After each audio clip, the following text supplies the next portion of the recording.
So hey everyone, I hope you all are doing well.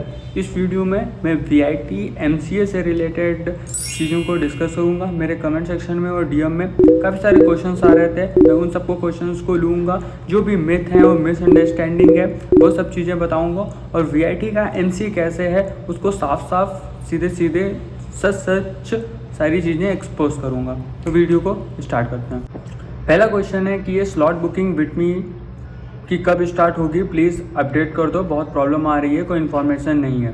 तो slot booking का I don't know ये कौन सा स्लॉट बुकिंग की बात कर रहा है कि कॉलेज सेलेक्ट करना है, मे बी शायद उसी चीज़ की बात कर रहा है कि कॉलेज सेलेक्ट करना है अगर बेल्लोर चेन्नई कैंपस या भोपाल कैंपस, तो उसका क्या होता है। तो पहले तो पेपर होगा, उसके बाद रिजल्ट आएगा, रिजल्ट आने के बाद मार्क्स के बेसिस पे अलॉट हो जाता है, ठीक है। और एक बार जो अलॉट हो गया कैंपस वो फिर चेंज नहीं होता है, ठीक है। अगर तुम्हारी रैंक अच्छी आई, एक तो मार्क्स नहीं डिक्लेयर करता है, ठीक है, डायरेक्ट रैंक आती है। तो जो भी रैंक होगी उस रैंक के बेसिस पे आपको कैंपस अलॉट हो जाएगा। अगर चेन्नई कैंपस अलॉट हुआ है, ठीक है, तो सोचो कि सेकंड राउंड ऑफ काउंसलिंग होगी और मेरा अपडेट हो जाए वेल्लोर कैंपस। तो ऐसा नहीं होता है। एक बार जो अलॉट हो गया वो अलॉट हो गया, उसके बाद कुछ भी चेंज नहीं होता है। Second, I am graduated from BCA, I am very confuse about which college to join for MCA। I search for MCA stats. पहले इसका क्वेश्चन का जवाब दे देता हूँ कि which college to join for MCA करने के लिए जो भी अभी मार्केट में चीज़ें हैं, एक तो CUCT पेपर होता है, दूसरा NIMSET होता है, महाराष्ट्र CET होता है। ये 3 बड़ी चीज़ें हैं, ठीक है। पहला टारगेट सबका NIMSET का रहता है। NIMSEट से क्या है कि आपको NIT कॉलेजेस मिलते हैं जहां से आप MCA कर सकते हो। फिर दूसरा है CUET PG। CUCT PG में सेंट्रल गवर्नमेंट की जो भी यूनिवर्सिटीज़ हैं वहाँ से MCA कर सकते हैं। इसमें भी काफ़ी सारे अच्छी यूनिवर्सिटीज़ हैं जो बच्चे जाते हैं और वहाँ से भी अच्छा प्लेसमेंट मिलता है, ठीक है। उसके बाद आता है महाराष्ट्र CET। महाराष्ट्र CET में क्या है कि जो भी महाराष्ट्र के कॉलेजेस हैं अच्छे, ठीक है, जो भी कॉलेजेस हैं महाराष्ट्र के जो MCA प्रोवाइड करते हैं वो महाराष्ट्र स्पेसिफिक होता है। तो उसमें अगर अच्छा मार्क्स आता है तो महाराष्ट्र के कॉलेजेस से कर सकते हो, क्योंकि इसमें महाराष्ट्र का रिजर्वेशन रहता है। महाराष्ट्र के जो स्टूडेंट्स रहते हैं उनका रिजर्वेशन रहता है, तो उनको ज़्यादा बेनिफिट्स मिलता है। इसलिए जो भी महाराष्ट्र के हैं उनको महाराष्ट्र CET जरूर देना चाहिए, क्योंकि उससे काफ़ी बेनिफिट मिलता है और अच्छे कॉलेजेस मिलने की चांसेस होती हैं। बाहर के जो बच्चे हैं उनका यहाँ पे होना बहुत ही कठिन है, क्योंकि यहाँ पे रिजर्वेशन है महाराष्ट्र के स्टूडेंट्स के लिए। फिर आ जाता है प्राइवेट कॉलेजेस अपना करवाते हैं, एक उसमें से विटमी है, ठीक है, जो VIT से MCA करने के लिए होता है, ठीक है। कि I search for MCA stats placement stats at VIT, it's show nothing, please can you tell me the placement percentage, company visiting, average, highest package for MCA। Okay, तो VIT का क्या है, यहाँ पे 3 कैंपस हैं जो कि MCA होता है। VIT की वैसे 4 ब्रांचेस हैं, एक तो वेल्लोर, चेन्नई, भोपाल, अमरावती, बट जो MCA होता है वो सिर्फ 3 में होता है, वेल्लोर, चेन्नई, भोपाल। अब यहाँ पे प्लेसमेंट का क्या है, प्लेसमेंट सारा कंट्रोल होता है वेल्लोर से। वेल्लोर इसको बोलते हैं सेंट्रलाइज प्लेसमेंट, यानी जो कंपनीज वेल्लोर में आ रही हैं उसमें सभी कैंपस के बच्चे अप्लाई कर पाएंगे। ऐसा कुछ नहीं है कि वेल्लोर के लिए अलग कंपनी आ रही है और भोपाल के लिए अलग कंपनीज आ रही हैं, तो ऐसा नहीं होता है, ठीक। इसका फ़ायदा भी है और इसका नुकसान भी है। आगे मैं और भी इन चीज़ों को डिटेल में डिस्कस करूँगा, बट अभी बात करते हैं कंपनीज़ कितनी आती हैं। कंपनीज़ बहुत आती हैं, मैंने पहले भी वीडियोस में बोला हुआ है, बट पॉइंट इज़ किसका हो रहा है किसका नहीं हो रहा है। आगे इन बातों को मैं थोड़ा डिटेल में और डिस्कस करूँगा। अभी जो भी क्वेश्चन है उसके स्पेसिफिक में आंसर दे रहा हूँ, ठीक। तो कंपनीज़ बहुत आती हैं, बड़े बड़े नाम भी हैं, ठीक है, और मतलब डेलॉइट, माइक्रोसॉफ्ट, लिंक्डइन, ऐसा भी फ़ोनपे और ऐसा आती हैं कंपनीज, ठीक है। मतलब की कंपनीज आती हैं। हाईएस्ट पैकेज MCA का कोई भी ज़्यादा नहीं है। एवरेज पैकेज अगर मैं बताऊं MCA का तो 5-6 होगा, ठीक है, 5-6, इससे ज़्यादा MCA का एवरेज पैकेज नहीं है, ठीक। क्योंकि इस बार का मैं सीन की बात करूं तो मैक्सिमम बच्चे जो मास हायरिंग कंपनीज आती हैं, TCS, माइंडट्री, इन्फोसिस, इसी में गए हैं। तो इसका बेसिक पे आप लोगों को पता ही है कितना होता है। तो उसी हिसाब से एवरेज निकाल लो, तो 5, 6, 7 ऐसा ही एवरेज है, ठीक है।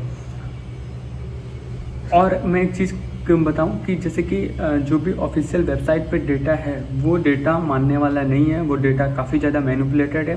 कैसे मैनिपुलेट करते हैं वो चीज़ें मैं कैमरे पे नहीं बोल सकता, बट वो काफ़ी ज़्यादा मैनिपुलेटेड डेटा होता है, वैसा रियलिटी नहीं है। अगर मार्क्स कम है तो डायरेक्ट एडमिशन होता है डोनेशन अमाउंट से। मैं इस चीज़ के बारे में श्योर नहीं हूँ, बट मैं अपने बैच की बात करूँ तो क्लासेस शुरू होने के बाद भी कई सारे बच्चे आए थे, तो जहाँ तक मुझे लगता है वो ऐसे ही आए थे। तो चांसेस हैं कि डायरेक्ट एडमिशन डोनेशन अमाउंट से होता है, बट उसके लिए ऑफ कैंपस आके कैंपस में आके ही बात करनी पड़ेगी। तो ये चांसेस है, ऑनलाइन ऐसा कुछ भी सीन नहीं होता है। ऑफलाइन आके सामने सामने फेस टू फेस आपको इस चीज़ के बारे में बात करनी पड़ेगी, जानकारी लेनी पड़ेगी। अगर 10th और यूजी में 60+ है, 12th में 60 से कम है, तो वीआईटी एडमिशन लेना चाहिए कि नहीं लेना चाहिए, ये मतलब मोस्ट आस्क्ड क्वेश्चन है। और इस चीज़ को मैं अच्छे से क्लियर करता हूँ, ये चीज़ सुन लेना, ठीक है। देखो, अगर किसी में भी 10th 12th ग्रेजुएशन में 60 से कम है, 60 से कम इन द सेंस 59.99 भी है, ठीक है, तो एडमिशन नहीं लेना चाहिए, ठीक है। यहाँ पे दो चीज़ें, एडमिशन होगा या लेना नहीं चाहिए। देखो, प्राइवेट यूनिवर्सिटी है, एडमिशन तो होगा, यानी एडमिशन तो ये लोग ले लेंगे, ठीक है, बट प्लेसमेंट नहीं होगा, ठीक है। प्लेसमेंट कैसे नहीं होगा?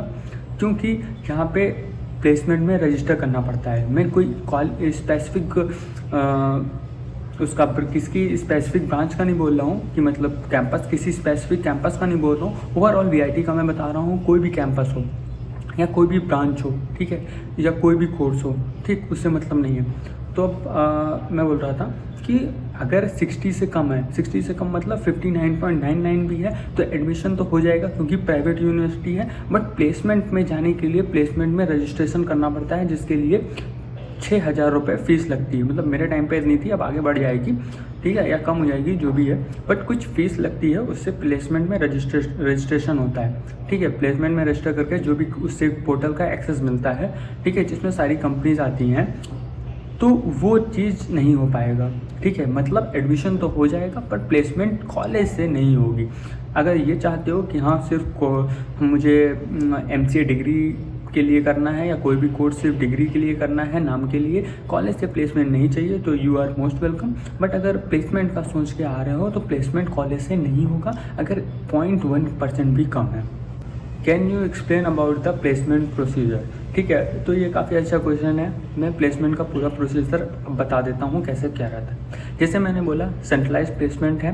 कैसे होता है? ठीक है, जब आपका फाइनल ईयर होगा तो प्लेसमेंट में रजिस्टर करना पड़ता है। कुछ फीस देके प्लेसमेंट में रजिस्टर हो गए तो आपको एक पोर्टल का एक्सेस मिलेगा, ठीक है। उस पोर्टल में क्या होता है, जो भी कंपनीज आ रही हैं, ठीक है, वो सब उस पोर्टल में आएंगी और आप अगर एलिजिबल हो तो उस कंपनीज़ में अप्लाई का ऑप्शन आएगा, आप अप्लाई कर सकते हो। अगर एलिजिबल नहीं हो, ठीक है, तो कंपनीज़ में अप्लाई नहीं कर पाओगे, ये चीज़ रहती है, ठीक।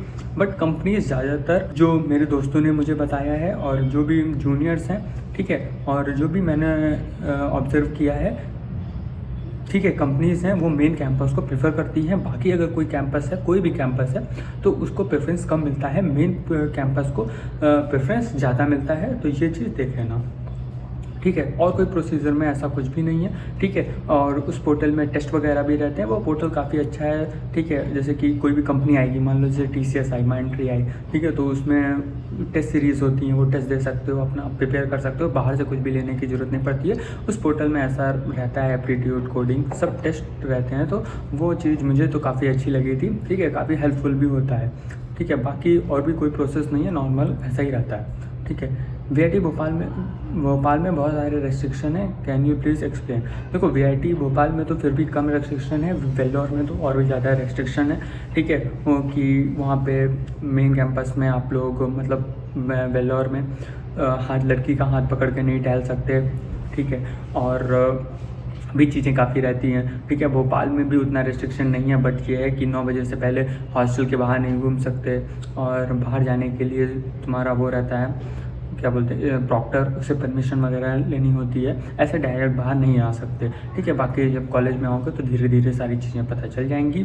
ऐसा कोई बहुत रिस्ट्रिक्शन नहीं है कि वहाँ पे रहने में दिक्कत हो, बट हाँ कुछ रूल्स एंड रेगुलेशन है जो कि फॉलो करने पड़ते हैं। अगर नहीं फॉलो करोगे तो फ़ाइन वगैरह भी यहाँ पे है, तो फ़ाइन भी देना पड़ता है। मुझे उतना आइडिया नहीं है क्योंकि मेरे साथ कभी ऐसा हुआ नहीं है, बट ऑन पेपर ऐसी चीज़ें हैं और गलती अगर होती है तो फिर उसका जो खामियाजा है वो भुगतना पड़ता है। तो वो इन सब चीज़ों को लेके काफ़ी स्ट्रिक्ट है, ठीक है।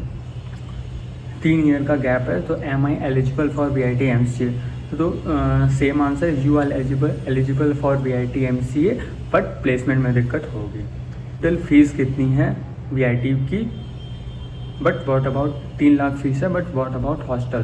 तो मैं बता देता हूँ, ठीक है। यहाँ पे जो जितनी ट्यूशन फीस है उतनी ही मान लो हॉस्टल फीस है, ज़्यादा कोई भी अंतर नहीं रहता है, ठीक है।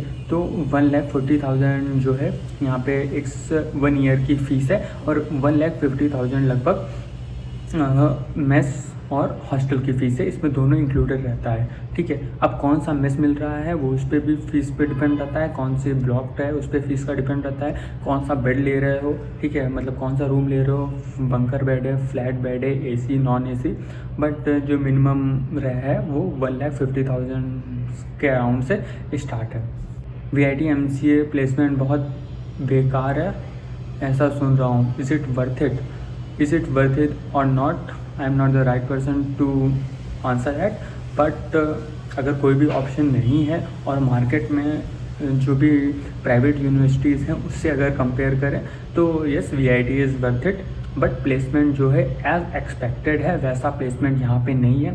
बाहर शायद सुनने में ऐसा हो कि मतलब मुझे लगता था जब मैं अपने टाइम पे एडमिशन ले रहा था कि हाँ BIT नाम है तो प्लेसमेंट भी बहुत ही ज़्यादा अच्छा होगा, सारे कैंपसेस में इक्वल अपॉर्चुनिटीज़ मिलेंगी और प्लेसमेंट की बहुत ज़्यादा अपॉर्चुनिटीज़ होंगी, ठीक है। मुझे ऐसा लगता था कि अगर 50 भले 90% नहीं, अगर 50% प्लेसमेंट भी है, 50% प्लेसमेंट भी है तो I am able to crack, but वो भी प्रॉब्लम है। अब आप लोग समझ सकते हो मैं क्या कहना चाह रहा हूँ, ठीक है। मैं आता था, मैंने भी सुना था 90% प्लेसमेंट है, तो मुझे लगा था ठीक है I don't want 90%, even if I get अगर 50% प्लेसमेंट भी है तो I will able to crack it, but उतने में भी प्रॉब्लम है, ठीक है। तो समझ सकते हो उतना भी अच्छा नहीं है, सीन अभी नहीं चल रहा है, ठीक है। आगे फ्यूचर में क्या हो I can't say anything, but अभी जो चीज़ें हैं और मुझसे पहले भी जो चीज़ें थी, ठीक है, मेरे सीनियर्स का, वो मैं आप लोगों को बता रहा हूँ, ठीक है। बहुत बेकार है ऐसा सुनने में आ रहा है, तो भाई सुनने में आ रहा है तो कुछ ना कुछ चीज़ें होंगी, ठीक है। अब यहाँ पे एक चीज़ और मैं बोलता हूँ कि अगर आप लोग वेबसाइट पे जाके चेक करोगे और डेटा चेक करोगे तो उस अकॉर्डिंग प्लेसमेंट बहुत अच्छा है, ठीक है। मतलब ऑन पेपर चीज़ें बहुत अच्छी लोग दिखा रहे हैं, बट अगर सुनने में ऐसा आ रहा है, ठीक है, मतलब कॉन्ट्राडिक्ट कैसे हो सकता है? तो कुछ ना कुछ ऐसा गड़बड़ हो रही होगी, ठीक है, जिस वजह से ऐसा कॉन्फ्लिक्ट हो रहा है, ठीक है। वरना अगर डेटा इतना अच्छा है और रियलिटी में भी अगर चीज़ें इतनी ही अच्छी हो रही होती तो बाहर भी अच्छी अच्छी चीज़ें आ रही होती। ऐसा नहीं होता कि प्लेसमेंट बच्चों का हो रहा है और बाहर ऐसा लोग बोल रहे हैं कि प्लेसमेंट नहीं हो रहा है, ठीक है। जिनका नहीं हो रहा होगा वो आके बाहर बोल रहे होंगे ना कि अच्छा नहीं है, तभी बाहर ऐसा लोगों को है। ऑनलाइन चीज़ें ऐसी हैं कि प्लेसमेंट नहीं अच्छा है, तो मतलब ना कि कुछ ना कुछ गड़बड़ है, डेटा जो ये लोग प्रोवाइड कर रहे हैं उसमें कुछ ना कुछ झोल है। तो आप लोग थोड़ा ऐसा समझ सकते हो खुद का दिमाग लगा के। Hi bro, I had a 3-year gap between 12th and graduation. If I pursue MCA in BIT, will they consider during placement? No. और लास्ट एक ये पूछ रहा है 10 दिन क्या सफिशिएंट होते हैं विटमी की प्रिपरेशन करने के लिए? तो मैंने तो कभी इसका प्रिपरेशन नहीं करा था विटमी एग्ज़ाम की, मैं निमसेट के लिए प्रिपेयर करता था। तो अगर कोई निमसेट के लिए प्रिपेयर कर रहा है तो उसको इसके लिए अलग से पढ़ने की ज़रूरत नहीं है और ये टारगेट भी नहीं होना चाहिए, मैं यही कहूँगा, ठीक है। बैकअप के लिए एक अच्छा ऑप्शन रहता है और मोस्ट प्रॉबली मुझे लगता है सबका ये बैकअप ही होता है, ठीक है। तो अगर निमसेट में नहीं होता है तो बैकअप के लिए लोग कंसिडर करते हैं, बट लास्ट में मैं यही कहना चाहूँगा कि मेन कैंपस को ही प्रायोरिटाइज़ करना, मेन कैंपस पे ही जाना। बट अगर विटमी का पेपर दे रहे हो तो थोड़ा मतलब हाँ 10 दिन भी, अगर 20 दिन मान के चलो 20 दिन है, ठीक है, तो 20 दिन में भी सिलेबस देख लिया, थोड़ा क्वेश्चंस ऑनलाइन जो भी है ठीक है, सिलेबस को देख लिया और उसके टॉपिक के क्वेश्चन पढ़ लिए तो इतना सफिशिएंट रहता है। तो इसलिए मैं कहूँगा टारगेट को वेल्लोर को करना है, बाकी कैंपस है इसको टारगेट लेके नहीं चलना है, ठीक है। So all the best for your future. इस वीडियो के लिए इतना ही। नेक्स्ट वीडियो में इसमें तो मैंने एमसी से रिलेटेड वीआईटी में कैसा है उसके बारे में बात की थी, बट नेक्स्ट वीडियो में मैं वीआईटी के बारे में बात करूँगा, ठीक है, और मेन कोर्स जो यहाँ पे बीटेक के लिए है उसके बारे में बात करूँगा। So thanks for watching.